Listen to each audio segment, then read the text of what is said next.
Hey everybody, I'm at the ASU GSV AI in Education convention, and I just wanted to let you in on something that I'm doing that I'm not hearing a lot about, which is the future of AI in education and the kind of person that we're going to need to work in this field.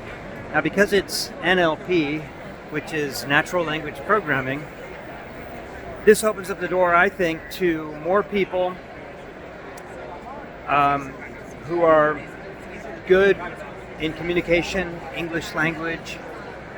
They're curious, they're imaginative, they can piece all the disparate parts together, because I know that this is important in prompt construction, prompt engineering, and I'm wondering, are we training the next generation of leaders and developers and technologists and prompt engineers to do this?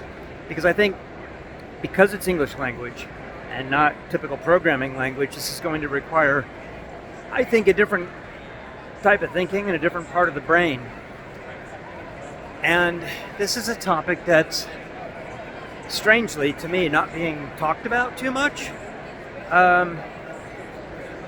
It's weird. It's hard to explain, but if you have it's hard to explain in this video, but I am doing workshops on this, on AI, and preparing teachers and even people in business on how to use a lot of these AI tools. Specifically, Notebook LM is a great tool because not only can you load up all kinds of different sources, and using the Notebook LM premium version, you get 2 terabytes of information that you can store, as well as like 300 sources on the premium version. But I'll show you how to load those things up, what kind of prompts you can load. You can even load some of your own chatbots and use it as kind of a storage library for some of your favorite chatbots.